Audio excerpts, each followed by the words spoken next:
Hey guys what's up and welcome back to gravity circle. मेरे प्यारे प्यारे बच्चों, thank you so much for all your wishes and faced the worst time of my life. But आप लोगों के comments पढ़ता था, आप लोगों की सारी विशेस पढ़ता था, आप लोगों ने जो भी प्रेयर्स वगैरह करी वो भी पढ़ा, तो thank you so much for all that. And अब वक्त आ गया है कि हम लोग हमारी पढ़ाई को आगे बढ़ाएं, क्योंकि टाइम किसी के लिए नहीं रुकता एंड हमारी प्रिपरेशन भी नहीं रुकनी चाहिए। तो चलो GC 3.0 जो हम लोगों ने हमारा बैच शुरू किया था, उसके अंदर हम लोग आज से स्टार्ट करेंगे हमारा चैप्टर नंबर 2, जिसका नाम है सॉल्यूशंस।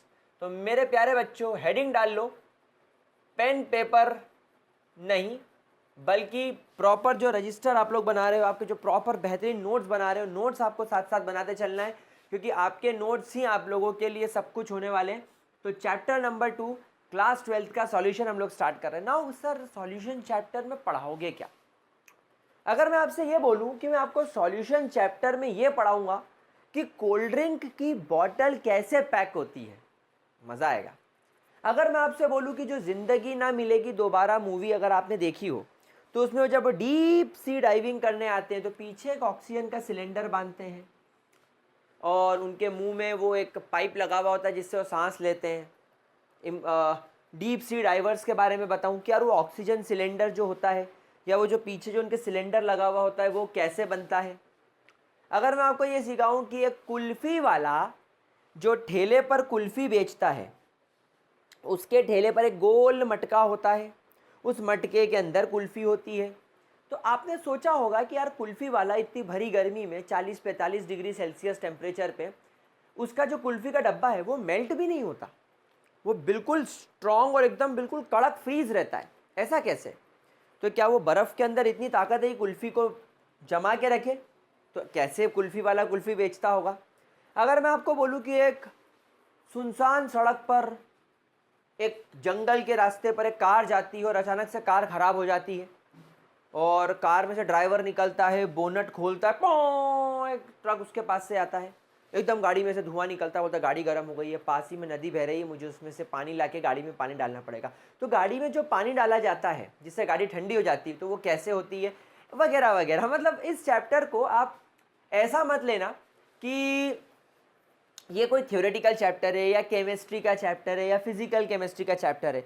ये चैप्टर एक्चुअली आपकी लाइफ में आपके चारों तरफ घटने वाली, होने वाली चीज़ों के ऊपर है। इमेजिन करो वो दिन जब हम लोग बाहर जाते थे और ठेलों पर खड़े होकर पानी पूरी खाते थे, छोले भटूरे खाते थे, छोले टिकिया खाते थे, चाट खाते थे। तो चाट में जो चने इस्तेमाल किए जाते हैं, जब आप मार्केट से उनको ख़रीद के लाते हैं तब तो वो बिल्कुल कड़क और एकदम ड्राई होते हैं, लेकिन जब आप उनको खाते हो तो बड़े नरम, बड़े सॉफ्ट से, बड़े प्यारे से होते हैं। तो ऐसा कैसे होता है? तो ये सारी बातें बेसिकली हम लोग इस चैप्टर के अंदर पढ़ने वाले हैं। सो मैंने आपको इस चैप्टर का एक बेसिक इंट्रोडक्शन दे दिया कि ये सारी चीज़ें हम लोग इसके अंदर पढ़ने वाले हैं। और मैं आपको कुछ एग्जाम्पल बताऊंगा हमारी बॉडी से रिलेटेड भी। जैसे आपने देखा होगा किसी पर्सन को जब छींची लग जाती है, आई मीन जब उसको लूज मोशंस लग जाते हैं, तो लूज मोशंस जब किसी पर्सन को लगते हैं तो एक बॉटल चढ़ाई जाती है। आपने देखा होगा इंसान को ड्रिप लगती है, बॉटल चढ़ती है, या कुछ उसको ORS पिलाया जाता है, oral rehydration solution.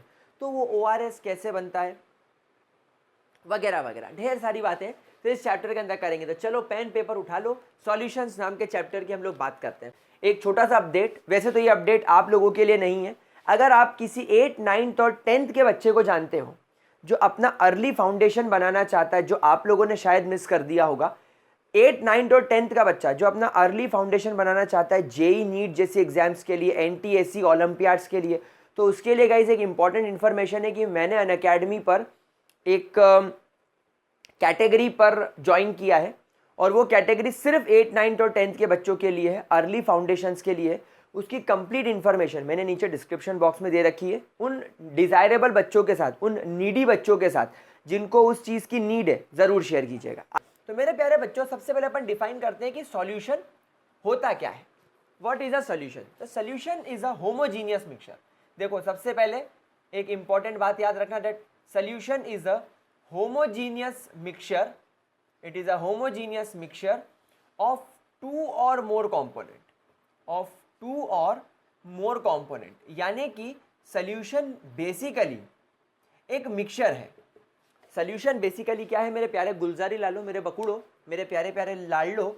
Homogeneous mixture है। सर होमोजीनियस मतलब कि एक चीज़ दूसरे के अंदर कंप्लीटली डिसॉल्व हो जाए। जैसे इमेजिन करना, आपने शक्कर को पानी के अंदर मिलाया और स्टर करा तो शक्कर पानी के अंदर पूरी तरीके से घुल जाएगी, नमक पानी के अंदर पूरी तरीके से घुल जाएगा। अब अगर आप उस पानी को देखोगे तो आपको उसके अंदर नमक के पार्टिकल्स दिखाई नहीं देंगे, नमक पूरी तरीके से पानी में घुल चुका है। तो ऐसे मिक्सचर्स को, जैसे भी आप आपके आसपास एयर को देखो, एयर में ऑक्सीजन भी है, नाइट्रोजन भी है, कार्बन डाइऑक्साइड भी, लेकिन दिखती कुछ भी नहीं है, सब एक जैसा लगता है, ट्रांसपेरेंट, बिल्कुल क्लीन। तो क्योंकि ये एक होमोजीनियस मिक्सचर है। तो बेसिकली सॉल्यूशंस क्या होते हैं, होमोजीनियस मिक्सचर होते हैं दो या दो से ज़्यादा कंपोनेंट के। सर कंपोनेंट का मतलब बता दो। कंपोनेंट मतलब जैसे आपने पानी ले लिया तो पानी एक कंपोनेंट हो गया, आपने नमक ले लिया तो नमक एक कंपोनेंट हो गया, आपने शक्कर ले ली तो शक्कर एक कंपोनेंट हो गया, आपने नींबू का रस ले लिया तो ये एक कंपोनेंट हो गया। इन चारों को जब आपने मिलाया तो नींबू पानी बन गया। नींबू पानी एक होमोजीनियस मिक्सचर है। समझ में आ रही बात? सो बेसिकली कंपोनेंट्स का मतलब ये होता है। क्या ये चीज़ क्लियर हो गई? कोई परेशानी? ग्रेट। लेकिन हम लोग हमारे केमिस्ट्री में सिर्फ और सिर्फ इस वाले सोल्यूशन की बात करते हैं। हम लोग हमारे केमिस्ट्री के अंदर सिर्फ और सिर्फ ये वाले सोल्यूशन की बात करते हैं। कौन सा solution sir? Binary solution. Now what do you mean by binary? बेटा जब कभी भी ये वर्ड बाय आ जाए आप समझ जाओ यहाँ पर हम कितने लोगों की बात कर रहे हैं, हम यहाँ पर सिर्फ दो लोगों की बात कर रहे हैं। सो बेसिकली बाइनरी सोल्यूशन क्या होता है? बाइनरी सोल्यूशन को अगर आपको डिफाइन करना पड़े तो आप करेंगे binary solution is a homogeneous mixture. Binary solution is a homogeneous mixture of only two component, of only two component. सिर्फ और सिर्फ दो कंपोनेंट का मिक्सचर होता है हमारा बाइनरी सोल्यूशन। तो यहाँ पर हमेशा ध्यान रखना कि ये दो कंपोनेंट्स कौन से होंगे। तो यहाँ पर हम लोग एक टर्म लिखेंगे, हमारा पहला कंपोनेंट होगा सॉल्यूट, वेरी गुड, और दूसरा कंपोनेंट अब आप लोग नाम समझ ही गए होंगे आपका सॉल्वेंट। तो बेसिकली आपके पास में यहाँ पर दो कंपोनेंट होंगे मेरे बकुड़ो, मेरे गुलजारी लालो, एक सॉल्यूट और एक सॉल्वेंट। तो हमेशा ध्यान रखना अगर आपके पास में यहाँ पर बाइनरी सोल्यूशन आ जाए तो बाइनरी सोल्यूशन के लिए आप लोग जो फॉर्मूला मेरे प्यारे बच्चों इस्तेमाल करोगे वो हमेशा इस्तेमाल करोगे सॉल्यूट प्लस सॉल्वेंट। क्या ये बात मेरे प्यारे प्यारे बच्चों को समझ में आ गई? क्या इसके अंदर किसी भी प्रकार की कोई दिक्कत? अच्छा ध्यान रखना ये एक फॉर्मूले की तरह भी इस्तेमाल होगा, तो it is a formula also, ठीक है ना। जब मैं आगे आपको molarity, molality, mole fraction, Henry law, है ना, जब मैं आपको ढेर सारी चीज़ें आगे पढ़ाऊंगा ना तब ये फॉर्मूले की तरह भी इस्तेमाल होगा। तो हमेशा ध्यान रखना कोई भी सॉल्यूशन, आई रिपीट, कोई भी सॉल्यूशन सॉल्यूट और सॉल्वेंट से मिलकर ही बनता है, इस बात का खासा ख्याल रखिएगा। अब आपके मन में सवाल आएगा कि सर जैसे आपने क्वेश्चन दे दिया या बोर्ड एग्जाम में या जेई में या नीट में एक सवाल आ गया तो हम कैसे पता लगाएंगे कि आपका ये ससुरा सॉल्यूट कौन है और सॉल्वेंट कौन है? कैसे पता लगाएंगे? कैसे कैसे कैसे? तो हम पता लगाएंगे कैसे? ऐसे। सॉल्यूट के बारे में पहली चीज ध्यान रखना that solute is always present in laser quantity. हमेशा ध्यान रखिएगा आपका जो सॉल्यूट होगा ये लेसर क्वांटिटी में प्रेजेंट होगा, इसकी मात्रा सॉल्यूशन में कम होगी। तो सॉल्वेंट के बारे में क्या बोलोगे? तो हमेशा ध्यान रखना solvent will be present in more quantity, more quantity, और we can say it is always present in higher quantity. जैसे फॉर एग्जाम्पल आपके पास में नींबू पानी है, पानी में आपने थोड़ा सा नींबू मिला लिया तो अब ऑब्वियस सी बात है पानी ग्लास भर के होगा, नींबू का रस 1 चम्मच या नींबू का रस 2 चम्मच होगा, उससे ज़्यादा तो नहीं होगा। तो बेसिकली ये लेसर क्वांटिटी में होगा। क्या ये पॉइंट समझ में आ रहा है मेरे प्यारे बच्चों को? और लेसर क्वांटिटी में होने की वजह से नींबू का रस बन जाएगा सॉल्यूट और पानी बन जाएगा सॉल्वेंट। अच्छा, आप दारू पी रहे हो, आपने पैग बनाया, ओ जी पार्टी शार्टी करी सोडी सिंह की स्टाइल में, पार्टी शार्टी, हाँ कैरम कैरम। तो अगर आपने शराब पीनी है तो आप एक ग्लास लेते हो, उसमें थोड़ी सी अल्कोहल डालते हो और सोडा या पानी ज़्यादा डालते हो। तो क्योंकि आपने अल्कोहल कम मात्रा में डाली है इसलिए वो सॉल्यूट, और सोडा या वाटर आपने ज़्यादा क्वांटिटी में डाली है तो वो सॉल्वेंट। अब आपको समझ में आ गया। दूसरी बात, कई बार क्या होता है, कई बार आपको ऐसा लगता है कि यार दोनों सेम क्वांटिटी में हुए तो कोई बहुत ही ज़्यादा हायर लेवल का, एकदम प्रो लेवल का, एकदम ओपी लेवल का कोई बेवड़ा है जो इक्वल अमाउंट में दारू मिला ले, तो क्या होगा? तो फिर आप इसमें डिसाइड नहीं कर पाओगे, फिर इतना ज़्यादा टेंशन लेने की ज़रूरत नहीं है। अच्छा, दूसरी बात, कई बार आपने देखा होगा कि आपके पास में कोई ऐसे सॉल्यूशंस है जिसमें कि फिजिकल स्टेट में फ़र्क है। जैसे आपने पानी और शक्कर ले ली, शक्कर सॉलिड है, पानी लिक्विड है, तो यहाँ पर कैसे डिसाइड करेंगे कि सॉल्यूट कौन है, सॉल्वेंट कौन है? या तो क्वांटिटी देख लो, या दूसरी चीज़ बताता हूँ, बड़ा इंपॉर्टेंट है, it always changes it's physical state. It always changes it's physical state. समझ में आ रही है? ये अपनी फिजिकल स्टेट बदल देता है। मतलब कि शक्कर को अगर आप पानी में डिज़ोल्व करोगे तो शक्कर पानी के अंदर पूरी तरीके से घुल जाएगी। मतलब अब शक्कर सॉलिड फॉर्म से लिक्विड फॉर्म में आ गई है। क्या बात समझ में आ रही है? आपने नमक लिया, नमक अभी सॉलिड है, लेकिन अगर आपने उसको पानी में डाला और आपने उसको अच्छे से स्टर करा तो वो गायब हो गई। मतलब क्या हुआ? मतलब वो पानी के अंदर डिज़ोल्व हो गई। पानी तो लिक्विड फॉर्म में है, तो आपकी जो सॉल्ट है वो भी लिक्विफाई हो गई, लिक्विड फॉर्म में चली गई। तो वो हमेशा अपना फिजिकल स्टेट बदले, वो सॉल्यूट, और जो अपना फिजिकल स्टेट नहीं बदले, जो अपना फिजिकल स्टेट नहीं बदले, it never changes it's physical state, जो अपनी फिजिकल स्टेट कभी नहीं बदले, उसको आप लोग क्या बोलेंगे? सॉल्वेंट। क्या मेरे प्यारे प्यारे प्यारे प्यारे बच्चों को ये बात समझ में आ रही है? क्या इसके अंदर किसी भी तरीके का कोई भी दिक्कत? ठीक है, चलिए इतना पहले नोट कर लीजिए, फिर मैं आपको सिखाता हूँ टाइप्स ऑफ सॉल्यूशन। देखो ये बेसिक बातें हैं, ये बेसिक बातें आप लोगों को एग्जाम में आए ना आए कोई खास फर्क नहीं पड़ता, लेकिन आपका कॉन्सेप्ट बिल्ड करेगी। तो जल्दी से इसको नोट कर लो प्यारे बच्चों, फिर रब करके टाइप्स ऑफ सॉल्यूशन की तरफ चलते हैं। Note it down. अच्छा, मैं ये मिटाऊं उसके पहले एक सवाल करवा देता हूँ। ये सवाल मेरे ख्याल से बहुत बेसिक लेवल का है, शायद पूछा जाए शायद ना पूछा जाए, लेकिन आपके कॉन्सेप्ट बिल्ड कर देगा। तो चलो सवाल क्या है, फटाफट से आप लोग मेरे साथ में सॉल्व करेंगे। मुझे आपको बताना है, you have to find out solute and solvent क्या है। तो पहले आप मुझे बताओ, find solute and solvent in brine solution.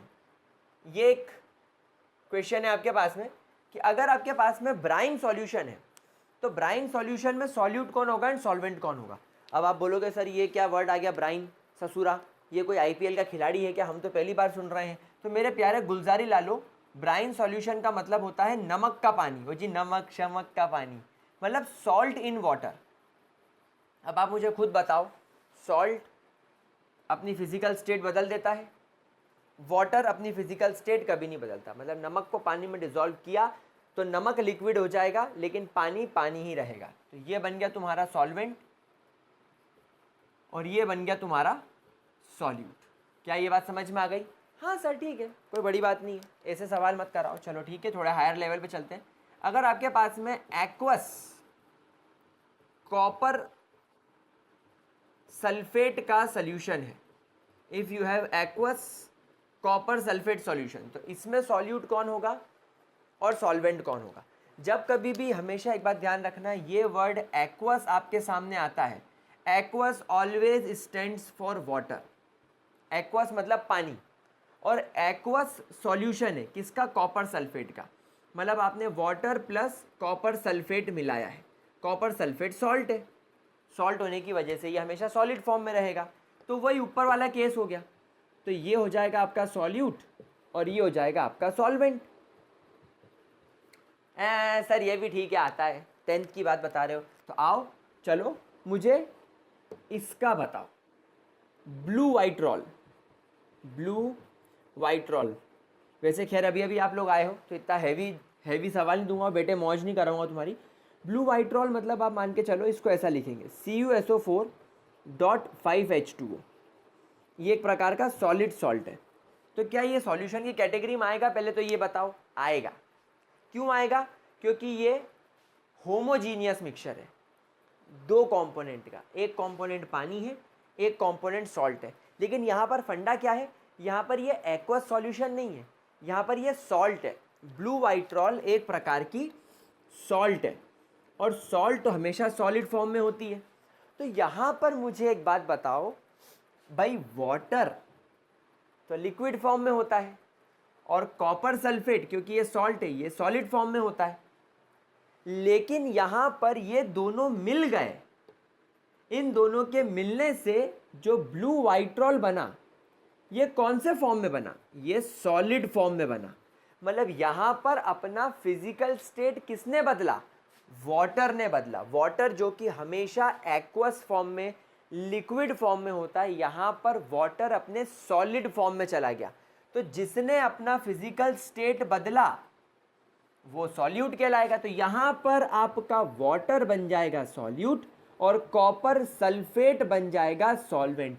क्या ये बात समझ में आ रही है? क्या इससे मिलता जुलता एक सवाल और करना चाहोगे? चलिए, मान लीजिए आपके पास में यहाँ पर जिप्सम है, CaSO4.2H2O, ये आपका जिप्सम है। आप लोगों को सबको मालूम है जिप्सम सॉलिड फॉर्म में मिलता है। तो जिप्सम में सॉल्यूट कौन होगा? वेरी गुड, जिप्सम में सॉल्यूट होगा वाटर, क्योंकि वाटर ने अपना फिजिकल स्टेट बदल लिया, एक्वस से सॉलिड फॉर्म में चला गया, एंड CaSO4 बन जाएगा आपका सॉल्वेंट, क्योंकि ये अपने फिजिकल फॉर्म को इसने बदला नहीं। क्या ये बात समझ में आ गई? बहुत बढ़िया, अमेजिंग, एकदम शानदार। हाँ सर आ गया, बस कुछ एक डाउट और मन में है, काश आप वो बता देते तो आप आज हमारे हीरो होते। बताऊंगा, हाँ, वो डाउट भी बताऊंगा, वो डाउट भी बता रहा हूँ, बिल्कुल बता रहा हूँ। अभी तुम्हारे मन में जो सवाल आया मैं बताऊंगा। अगर मान लीजिए आप लोगों को ऐसा सवाल आ जाए, if you have equi molar of alcohol, alcohol कौन सी? इथेनॉल, जो बेवड़े पीते हैं, प्लस वाटर। तो अब यहाँ पर इक्वी मोलर का मतलब क्या होता है? दोनों के मोल्स बराबर हैं। इक्वी मोलर का मतलब क्या होता है? Both have equal moles, both have equal moles, यानी दोनों के मोल्स बराबर हैं। यानी कि अगर आपके पास में यहाँ पर इथेनॉल है और अगर आपके पास में यहाँ पर वाटर है, तो दोनों के मोल्स बराबर है। लेट्स से दोनों के मोल 1 मोल है, मुझे पता नहीं है कितने, लेकिन इक्वल होगा तो 1:1 का ही रेशो होगा। मान लो तुमने 2 मोल इसके ले लिए और 2 मोल इसके ले लिए, तो 2:2, सिंपल रेशो 1:1। इसके 10 ले लिए, इसके 10 ले लिए, तो 10-10, यानी कि 1-1, मतलब ले दे के बाद 1 पर ही आनी है। तो दोनों के 1-1 मोल है। तो अब इसमें कैसे डिसाइड करोगे कौन सॉल्यूट कौन सॉल्वेंट? अच्छा, यहाँ पर सोचने वाली बात यह है कि ये भी लिक्विड, ये भी लिक्विड, भाई हैं दोनों अपने लिक्विड फॉर्म में, तो यहाँ पर कैसे डिसाइड करोगे? तो मेरे प्यारे बच्चों, आइए मेरे को एक बात बताओ, मेरे प्यारे प्यारे गुलजारी लालो, मुझे एक बात बताओ, क्या आप लोगों को मैंने स्टोइशियोमेट्री में कभी नहीं सिखाया क्लास 11th में कि 1 मोल का मतलब होता है मोलर मास? या दूसरी भाषा में लिखूं मैं तो क्या 1 मोल का मतलब ये नहीं होता मॉलिक्यूलर मास इन ग्राम्स? हाँ सर होता है। तो मुझे एक बात बताओ ना, अगर मेरे पास में 1 मोल इथेनॉल है जिसका मॉलिक्यूलर फॉर्मूला C2H5OH होता है, तो मेरे प्यारे बच्चों, क्या अगर मैं ऐसा लिखूं कि मेरे पास में अगर 1 मोल C2H5OH है तो कितने ग्राम होगा ये? देखो, एक कार्बन का मास 12, तो 2 कार्बन का मास 24 और टोटल 6 हाइड्रोजन, 24 और 6 30 30 और एक ऑक्सीजन है 16, यानी ये हो गया 46 ग्राम्स। यानी अगर मेरे पास में 1 मोल अल्कोहल है, 1 मोल इथेनॉल है, मतलब वो 46 ग्राम के बराबर है। अगर मेरे पास में 1 मोल वाटर है तो यार 1 मोल वाटर का मास कितना होगा? 16 + 2 18, यानी 18 ग्राम। अब मुझे बताओ किसकी मात्रा कम है?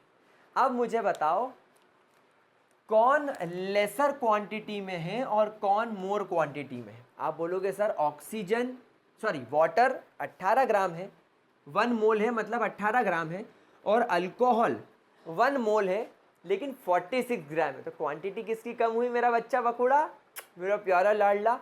किसकी क्वांटिटी कम हुई? वाटर की। तो वाटर यहाँ पर फिर बन जाएगा सॉल्यूट और यहाँ पर इथेनॉल बन जाएगा आपका सॉल्वेंट। क्या बात समझ में आई? क्या ये बात समझ में आई? हाँ, यस, अब ये बात हमें समझ में आ गई। क्या ये चीज़ क्लियर हो गई?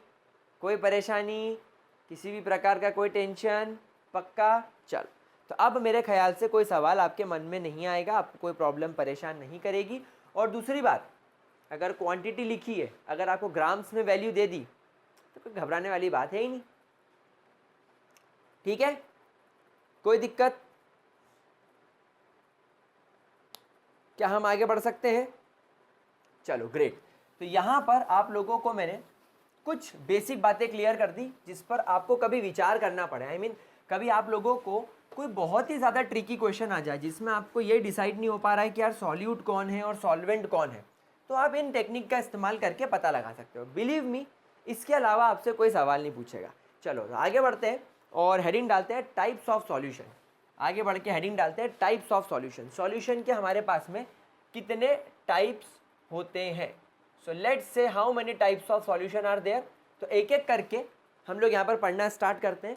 हमेशा ध्यान रखना, सॉल्यूशन का टाइप डिपेंड करेगा कि यहाँ पर सॉल्यूट की फिजिकल स्टेट क्या है और सॉल्वेंट की फिजिकल स्टेट क्या है और सॉल्यूशन किस टाइप का है, और कुछ आपको मैं हाथों हाथ उसके एग्जाम्पल्स भी करवा दूंगा। वैसे पता होना चाहिए, बेसिक लेवल की चीज़ें सब पर पता होना चाहिए। जब आप जीरो से पढ़ना स्टार्ट करोगे तभी हीरो कहलाओगे। मान लो अगर आपका सॉल्यूट सॉलिड है, आपका सॉल्यूट सॉलिड है और आपका सॉल्वेंट भी सॉलिड है, तो आपका सॉल्यूशन का टाइप क्या होगा? ऑब्वियसली सॉलिड होगा। हमेशा ध्यान रखना, सॉल्यूशन का टाइप डिपेंड करेगा आपके सॉल्वेंट की फिजिकल स्टेट के ऊपर। आपके सॉल्वेंट की जो फिजिकल स्टेट होगी वही आपके सॉल्यूशन की भी फिजिकल स्टेट होगी। मेरे प्यारे बच्चों, इस बात का ध्यान रखना। अब मुझे एक बात बताओ, सॉल्यूट और सॉल्वेंट दोनों सॉलिड, तो इसका सबसे बेस्ट एग्जांपल पता है क्या होगा? अलॉयज।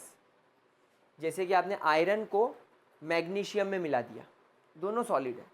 आपने आयरन को एल्यूमिनियम के साथ मिला दिया, दोनों सॉलिड है। आपने कॉपर, एल्यूमिनियम और जिंक मिला दिया, तीनों सॉलिड है।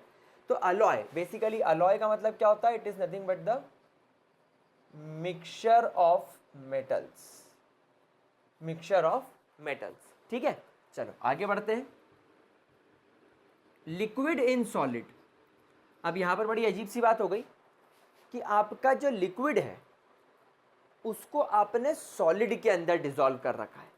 Liquid is dissolved in solid, तो ऑब्वियसली आपके सॉल्यूशन का टाइप क्या होगा? सॉलिड ही होगा, क्योंकि आपका जो सॉल्वेंट है वो क्या है? आपका सॉल्वेंट सॉलिड है। तो जैसा मैंने आपसे कहा कि आपका जो सॉल्यूशन का फिजिकल स्टेट होगा वो सॉल्वेंट के फिजिकल स्टेट पर डिपेंड करेगा। अब इमेजिन करो लिक्विड की मात्रा कम है और यहाँ पर सॉलिड की मात्रा ज़्यादा है, तो यहाँ पर आपको मिलेगा एग्जाम्पल अमलगम। क्या मिलेगा? अमलगम। अमलगम का मतलब क्या होता है सर? अमलगम का मतलब होता है mixture of mercury plus any metal और नॉन मेटल। यानी अगर आपके पास में मरकरी है, और हम लोग सब जानते हैं कि जो मर्क्यूरी होता है या मरकरी होता है ये एक लिक्विड मेटल है, तो जब लिक्विड मेटल किसी और मेटल के साथ मिक्सचर बनाता है तो वो अलॉय ना कहलाते हुए वो अमलगम कहलाता है। तो ये अमलगम का एग्जाम्पल हो गया। अब मुझे एक बात बताओ, गैस इन सॉलिड। ऑब्वियसली यहाँ पर आपका जो सॉल्यूशन टाइप है वो तो सॉलिड ही होगा, लेकिन इसका एग्जाम्पल क्या है? बेटा इसका सबसे बढ़िया एग्जाम्पल है, अभी जब अपन आगे 12th में स्टडी करेंगे, जब हम लोग डी ब्लॉक एलिमेंट्स की तरफ जाएंगे, तो डी ब्लॉक एलिमेंट्स के बारे में एक बात आपने हमेशा पढ़ी होगी, क्लास 11th में भी पढ़ी होगी, कि जब कभी भी आपको कोई अनसेचुरेटेड कंपाउंड को सेचुरेट करना हो, मतलब जैसे कार्बन कार्बन में डबल बॉन्ड है या कार्बन कार्बन में ट्रिपल बॉन्ड है और आपको उसके बॉन्ड कम करके सिंगल बॉन्ड करना हो, तो आप उसमें हाइड्रोजन ऐड करते हो, हाइड्रोजीनेशन नाम की रिएक्शन से। उसमें आप हमेशा निकल, पैलेडियम और प्लेटिनम नाम का मेटल का इस्तेमाल करते हो। ऐसा क्यों करते हो? एक्चुअली क्या होता है, निकल, पैलेडियम, प्लेटिनम, ये जो आपके डी ब्लॉक मेटल हैं, अगर आप इनको बिल्कुल बारीक पीस लो तो इनका सरफेस एरिया बहुत ज़्यादा बढ़ जाता है, और जब इनका सरफेस एरिया बहुत ज़्यादा बढ़ जाता है तो ये अपने ऊपर हाइड्रोजन नामक गैस को अब्जॉर्ब कर लेते हैं, इनफैक्ट कैच कर लेते हैं, पकड़ लेते हैं। तो जितना ज़्यादा सरफेस एरिया होगा उतनी ज़्यादा मात्रा में इनके अंदर हाइड्रोजन पाई जाएगी। तो इसीलिए अगर आपके पास में ये वाला कभी सल्यूशन आता है तो आप इसका हमेशा एग्जाम्पल लिखेंगे hydrogen gas in platinum. Platinum की जगह पर आप यहाँ पर पैलेडियम भी लिख सकते हो, आप यहाँ पर निकल भी लिख सकते हो। तो ये एक बहुत इंपॉर्टेंट एग्जाम्पल है जो आप लोगों को याद रखना है। ठीक है, चलो आगे बढ़ते हैं विदाउट वेस्टिंग एनी टाइम। अगर यहाँ पर आपके पास में सॉल्यूट सॉलिड है लेकिन सॉल्वेंट लिक्विड हो जाए तो आपका सॉल्यूशन का टाइप लिक्विड होगा ना। कुछ भी एग्जाम्पल लिख दो इसका, सॉल्ट या शुगर इन वाटर, कुछ भी लिख सकते हो आप, ये तो बहुत ईजी है, इसके अंदर कोई बड़ी बात नहीं है। लिक्विड इन लिक्विड, सॉल्यूशन का टाइप लिक्विड होगा, ऑब्वियसली सॉल्यूशन का टाइप क्या होगा, लिक्विड। लेकिन इसका एग्जाम्पल क्या लिखेंगे, इथेनॉल, अभी हम लोगों ने पढ़ा, दारू इन वाटर या क्लोरोफॉर्म इन वाटर, आप कुछ भी लिख सकते हो, कोई बड़ी बात नहीं है। अच्छा, गैस इन लिक्विड, भाई गैस इन लिक्विड का सबसे बढ़िया एग्जाम्पल है आपके cold drinks, carbonated water, carbonated water. Carbonated water का मतलब क्या है, कार्बन डाइऑक्साइड गैस को आपने वाटर के अंदर डिसॉल्व करके रखा हुआ है। ऑक्सीजन इन वाटर, भाई ऑक्सीजन भी तो होती है आपके पानी के अंदर जो एक्वेटिक ऑर्गेनिज्म को जिंदा रखती है, एक बढ़िया एग्जाम्पल है। अब अपन आगे बढ़ते हैं, सॉलिड इन गैस। अब यहां पर आपका सॉल्यूशन का टाइप बदल गया, अब सॉलिड इन गैस। इसका सबसे बढ़िया एग्जाम्पल बताता हूं, आयोडीन जो होता है बेटा, आयोडीन एक सॉलिड है, लेकिन जब आप आयोडीन को एयर में रख देते हो तो आयोडीन वेपोराइज होकर सीधा एयर के अंदर मिक्स हो जाता है और एयर के कलर को पिंक कर देता है। इसलिए माना जाता है कि सॉलिड के यानी आयोडीन के अगर वेपर्स हों आपकी एयर में तो ये सबसे बेस्ट एग्जाम्पल होता है आपके सॉलिड इन गैस का।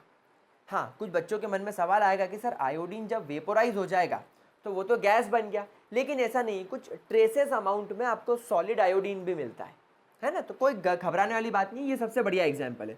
अच्छा, liquid in gas, sir gas में या एयर में लिक्विड कैसे, अरे तुम्हारा मॉइस्चर, अरे ह्यूमिडिटी, मॉइस्चर ह्यूमिडिटी, जिसमें आपके वाटर के मॉलिक्यूल्स, लिटरली वाटर के ड्रॉप्स आपकी एयर के अंदर मौजूद होते हैं। बहुत बढ़िया। और गैस इन गैस, अब इसका तो कोई टेंशन वाली बात ही नहीं है सर, आप जो बोलो, nitrogen plus oxygen, hydrogen plus oxygen, ये सब आपके बढ़िया एग्जाम्पल है। Carbon dioxide plus nitrogen plus oxygen. तो आपके पास में टोटल 9 टाइप के सॉल्यूशंस होते हैं, जिसमें 3 सॉलिड, 3 लिक्विड और 3 गैस होते हैं। सॉल्यूशन का फिजिकल स्टेट सॉल्वेंट के फिजिकल स्टेट के ऊपर डिपेंड करता है। और ये कुछ एग्जाम्पल्स मैंने आपको कराए, जिसमें आप लोगों को कुछ एग्जाम्पल्स याद रखने, जिन पर मैंने स्टार बनाया है। ये कुछ लिटरली में आपको याद करने वाले या ध्यान रखने वाले होते हैं, दैट्स इट। ठीक है, तो गाइज आज की हमारी इंट्रोडक्टरी क्लास थी सॉल्यूशन चैप्टर की, जो मैंने यहाँ पर ख़त्म करी। अब एक चीज़ पॉइंट इंपॉर्टेंट नोट कर लो, नोट्स प्रॉपरली बनाते चलना। अगली क्लास में मैं आपके साथ में कॉन्सेंट्रेशन टर्म्स का इस्तेमाल करूँगा। What is concentration term, concentration term मतलब जैसे molarity, molality, normality, mole fraction, ये सब पढ़ाऊँगा, इनके न्यूमेरिकल्स कराऊँगा। तो एक बात ध्यान रखना, चैप्टर बहुत छोटा है लेकिन चीज़ों को मैं बहुत डीप में, बहुत डिटेल में पढ़ा रहा हूँ। इस तरीके से पढ़ा रहा हूँ कि अगर आपकी क्लास 11th छूट भी गई होगी तो कोई चिंता वाली बात नहीं है। क्लास 11th छूट भी गई तो भी आप क्लास 12th में फुल मार्क्स लेकर आ सकते हो, लेकिन पढ़ना मेरे स्टाइल से होगा। That's all for today, bye bye and